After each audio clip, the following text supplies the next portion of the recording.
As you fishermen know, there is no way you can have too much tackle. I mean, maybe your wife might say you do, but just ask her to go in the closet and see how many shoes she has, and we'll call it a draw.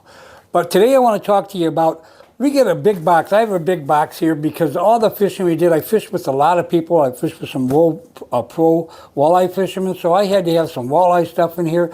And I can't tell you how many times we went after walleye or we went after bass, and the next thing you know, we see a muskie surface and we're overcasting for muskie. So I got to have that in this box. And that's what I use this box for, is when I'm going to a long vacation, a number of days, maybe a number of lakes. But you know what? When I'm just going out with a buddy fishing, and I may be going in his boat and not my boat, I don't need all this stuff. But I need whatever may be conducive to the lake, for the fish we're fishing with, and the boat that he has. Because, you know what? They're not always so happy to see me and come out there in a 16-foot or a 12-foot or a 14-foot boat, and I got this big bag. I'm taking up a whole seat there, you know? And I don't need that. So what I want to talk about is just some of the things that I took out of here and put in here, well, kind of took out of here, having double of a lot of things that I really need, and find out, you know what, most of my fishing is done with a lot less than I think that I need. So stay with me. That's what I want to talk about today.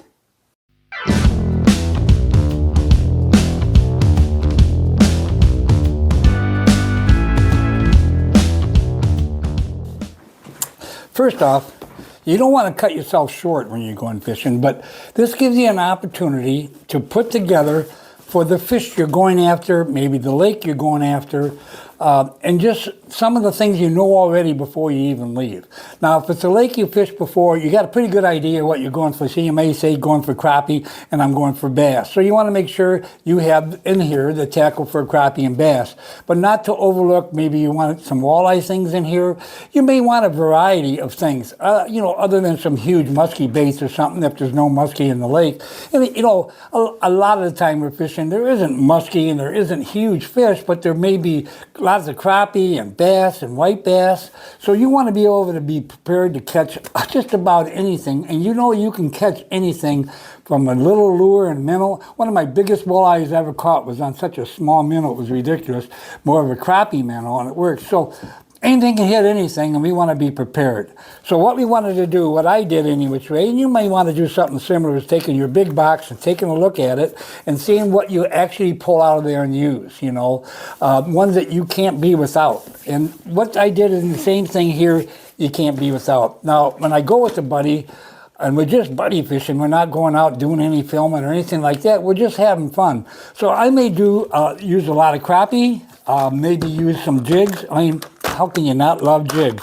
All these little jigs here are fantastic.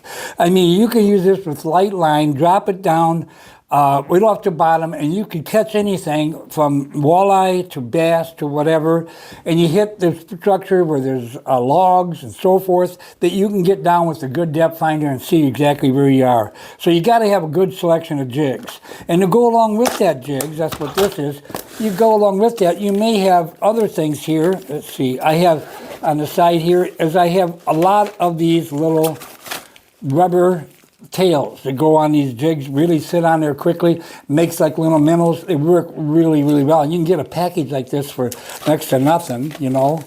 And then you just want to have enough of that kind of stuff that you can go after crappie, you can go after bluegill if you're after that, any of that panfish, and that is a lot of fun. You kind of have to see what's happening when you get on the lake. Now, the other thing is, say you may want to here we go, we got, and this here, hooks. You got to have some hooks, because when you talk about bass and that, we have to have hooks that will hook the bass and hook what our lures are.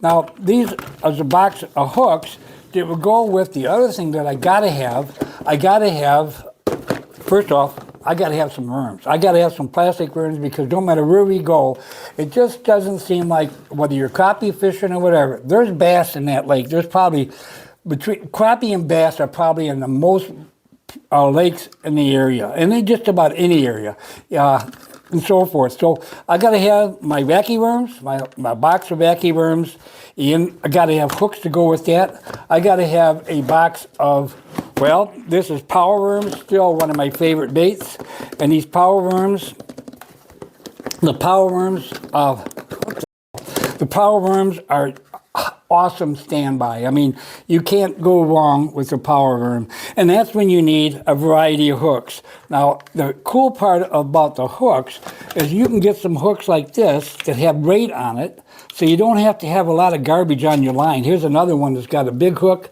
and it's got a tie on where you tie the hook or the bait right on this little screw in there, and those work great too. I mean, you got to have a variety of what you're fishing for and what the lake may show. You know, usually when I get on a lake, the first thing I want to do is hit every place, everything that look good on there. You look up the beads, oh, I want to go over there. Oh, I want to go over there. But you got to slow down. And I'm not good at this, but when I do well. Slow down, take a look at the lake, look at the depth, take a little tour if it's small enough lakes that you can kind of see the spots, because you don't want to spend all day in one spot trying to catch fish and find out, boy, I would have went on the bend to some really good sunken docks or something like that you'd really want to fish. So it helps to take a look at the lake and use the GPS thing, because it shows a lot there too. Okay, so then we got that, and here's the other thing you got to have. Some crankbaits. You know, you take a few crankbaits that you know will work and have worked for you before. So you don't, so you know you got some confidence when you throw it out there. There's no doubt about it. Crankbaits still catch a lot of fish, and it catches a variety of fish as well. And some with tails, some without, you know, rattling wraps, all those are good. These are good because you can cast them and reel them in fast. You can cover a lot of water when you got a rattling wrap. I don't know if you can hear that. But they work well, and they help you to go fast and find fish. And so you got to have them in this little bag, so you're not completely without. Of course, you got to have a few bobbers. You just never know. Maybe you get some live bait, and you got to have a hook. And I usually keep that on a stringer so I don't lose it, forget it. I mean, not a hook, cutters, so I can cut the hooks free. Now, the other thing here, you got to have some weights, and I got some more smaller hooks. That's what this is. Smaller hooks and some weights, and here all these little pinch sinkers. You know, you use those a lot, especially if you're fishing for lightweight line and lures, and you want to have some control. Those work great. And here are some more hooks with heads on it. These work really well for bass in the reeds, where they're kind of reedless, and they come out and they work again really well. It's got the screw. I'll show you one. They got the screw here on it, so you can screw it straight on, and then we can see that hook. It works great to catch that fish and really be reedless. So you can cast it right in the lily pads is what I use these for, right in the lily pads. I mean, not next to them, right in them. Sometimes I go next to things that looks like lily pads, but if I can cast in there and pull out, I'm happy. I do have a good pair of pliers like here to be able to use to get the hooks out, so I got that in this little box, you know. And the other thing here is I have a number of plastic baits. Like here it's from Berkeley. I'm a big fan of Berkeley. I really am, because I catch fish with their baits, without a doubt.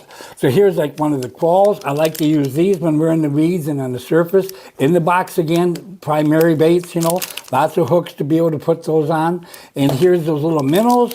Here's those quall. I mean, we got some fishing power here, you know, lots of fishing power for this look. Oh, you can't go, you know me if you know me at all. I watch any of my shows. I love the spinnerbait. There's no question about it. And I picked some of my prime spinnerbaits in here, prime colors, twins like this, little tail on the end. These things catch. You're going to have a few of those so you can throw some spinnerbaits and find, again, moving around the lake, finding the spots, and having some fun hunting for them, you know. Now, okay, we get close and we say, hey, you know what? Somebody came into the shore. They tell you about, we got a new walleye. Guy caught a big walleye over on the South Bay. And well, what do you want to do? Is you want to go to the South Bay, you want to get some live bait or whatever, and you want to fish for walleye. So I got some walleye, like Little Joe. Now, some of you old guys will remember how long this has been around. Little Joe is excellent bait.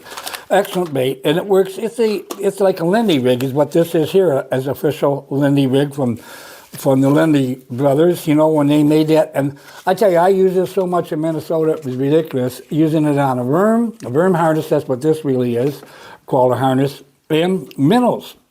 And sometimes stack 2 minnows, but using them with the minnow, just a little crappie minnow, and rolling it along. And here, as I showed you before, those baits, And there's some more of the same thing. You know, this is bait fish. Now this is John Peterson. He's big on getting all these little things that you can get in most of the bait shops. And a lot of this comes in Minnesota. So when I've been up fishing in Minnesota, I pick up a lot of things for walleye because they're popular.